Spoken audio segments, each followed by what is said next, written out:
Good morning. Okay, so firstly, I want to thank you all for giving me a lot of appreciation and support for the ego dissolving challenge video. A few of you must have thought that I've gone mad, but most of you did come in and tell me that they felt good that I took up this challenge, and a few of them actually promised me that they would take up the challenge, and they still haven't. So let's see how many of them actually take part in this ego dissolving challenge. Even though the video hasn't gone viral, a lot of you have told me that the song "Ye Jo Tere Payalon Ki Chan Chan Hai" has stuck in their head. So at least, hey, the song is going viral. Yeah, so at least I can make something viral. Yeah. Today's episode. So this is the second episode of Ask PK ASK. So hash ASK PEEKAY. And again, I would just like to reiterate that this is a series of videos where I take on questions and I try to provide some value through my wisdom. Okay, and the first question is the second question today is by Neha Pandit. So Neha was a participant of the Fulfilment workshop, and a very sincere participant, I would say, because I remember her first sitting, and she was in some pain, and I think for a while she hated me because I was, I tend to get a bit strict about the way people sit in meditation.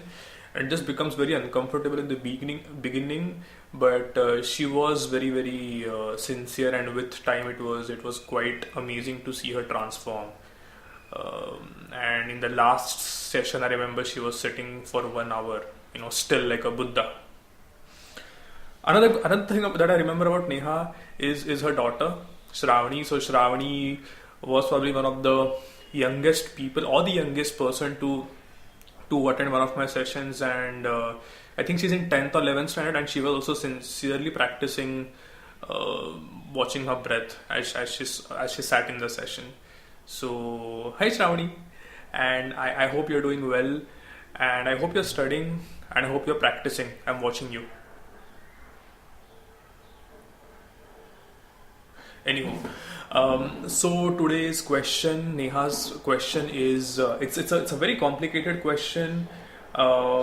It was difficult to come up with an answer as I revised mentally what I would say. So let's hope I provide some value. So she asks, so Neha has asked two questions. I'm going to break down the questions in two parts. I only take part number one today because the questions, the topic is wide, and I think the question deserves 2 episodes. So today we are going to look at the first part, which says that there are so many things going around. Many of them make you feel sad, make you feel angry. At times you feel overjoyed. 1 second, sorry. You feel overjoyed. Sometimes we react very spontaneously to some situations. Isn't it very natural to be so? Is it possible to stay neutral in all situations?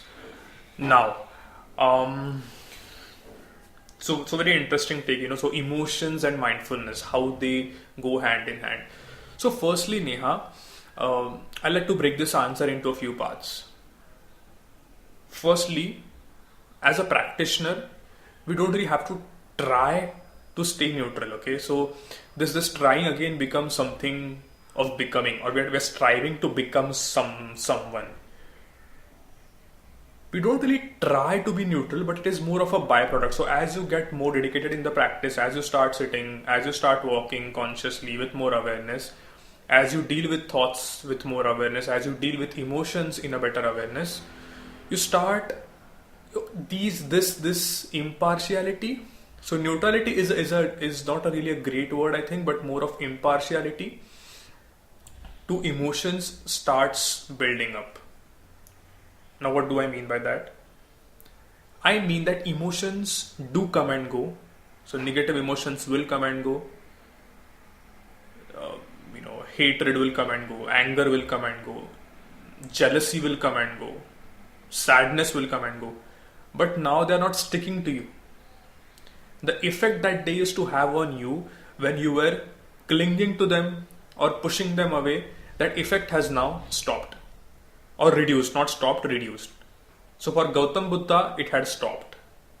But for us, the effect of the emotion steadily reduces. So they stop sticking to you.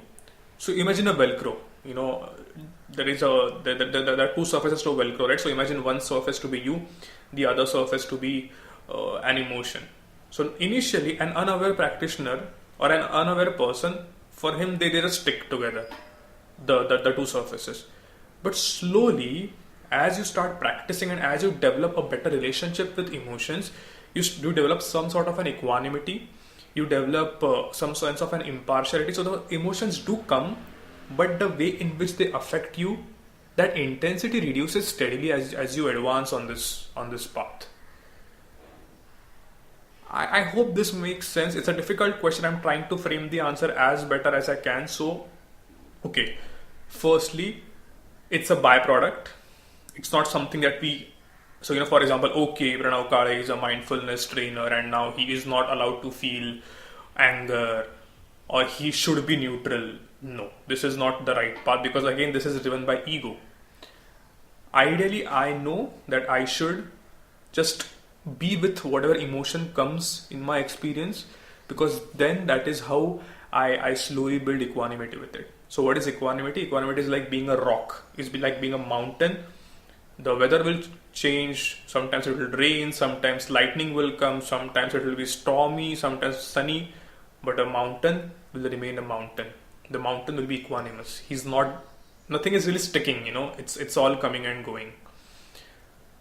So coming to your specific questions, is it neutral to be in all situations? It is possible to be equanimous with all situations as we progress on the path.